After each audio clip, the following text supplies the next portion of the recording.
Hi, welcome. Today is going to be doing my series, A Journey Back to the Heart. And today I'm going to reflect a little bit about ego states and splitting in a non-pathological way, in a more holistic way.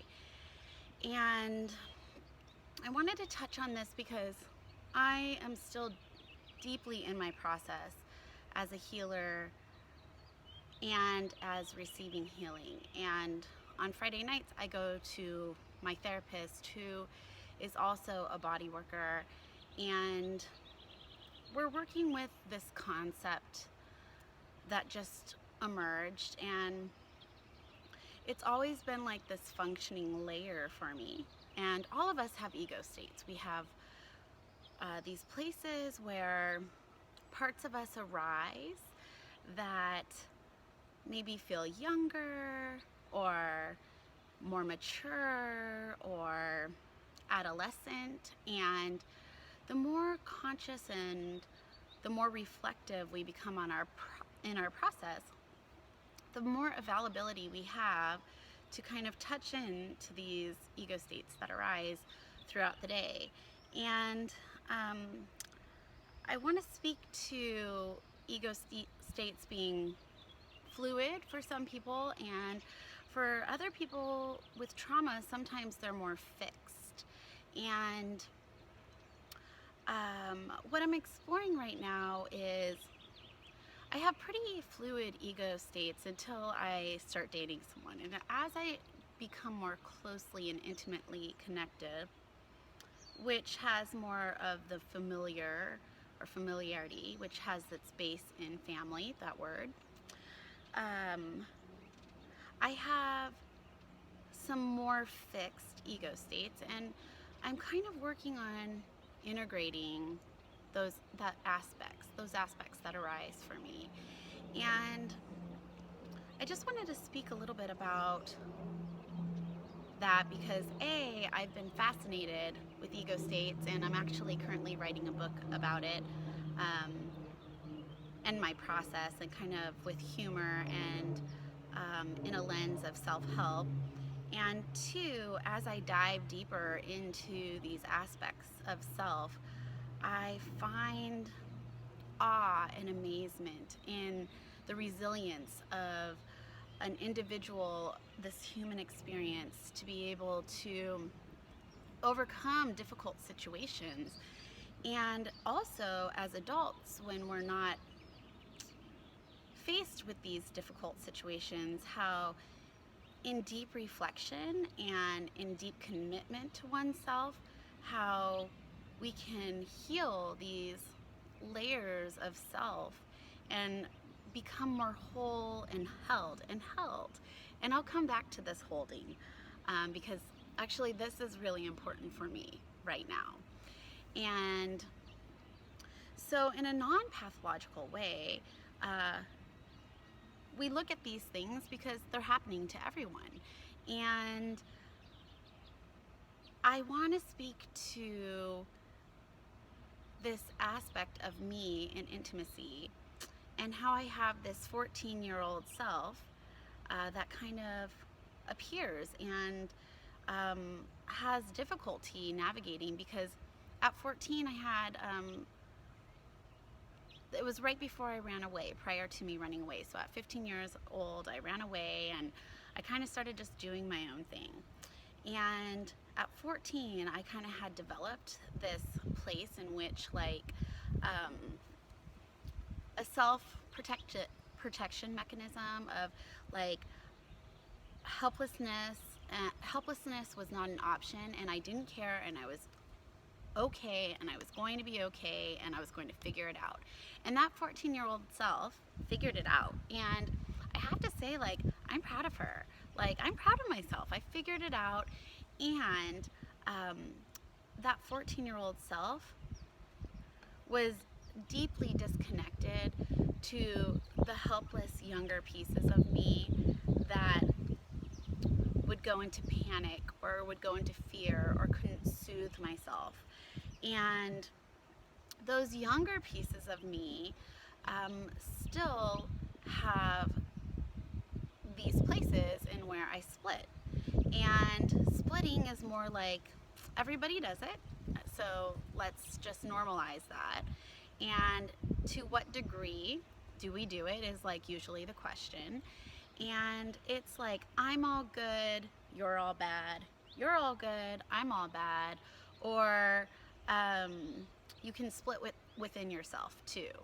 And so as I get closer in intimacy with a beloved, um, I find myself in the unhealed younger states freaking out, feeling helpless, not knowing how to soothe, um, going through the motions that haven't been yet healed. And then my 14-year-old self will come in and be like, I'm fine. But really, that 14-year-old self wasn't fine. She was just coping. And so right now I'm doing deep work on this integration of these layers of where I held trauma and these layers of places where my needs didn't get met, and these ways in which I set up this impossible way of connecting with me. Like that 14-year-old self says, I'm okay, and people think I'm okay. I navigate the world like I'm okay, and it's a setup because that 14-year-old still wasn't okay. And although I'm 39 now, those are two very deep aspects of me that kind of arise in intimacy. The fear of being helpless, helplessness comes up. 14-year-old says, no, I'm fine. Both of these haven't really been truly healed.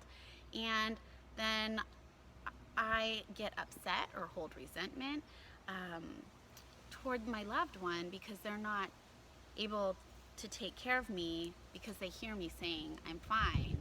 And then reenactment can happen, or then acting out can happen.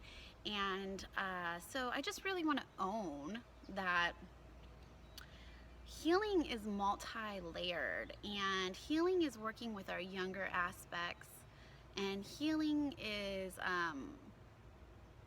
this thing that happens through reflection and navigation with other healers. And it's a beautiful thing. It's an amazing thing, and it's so empowering.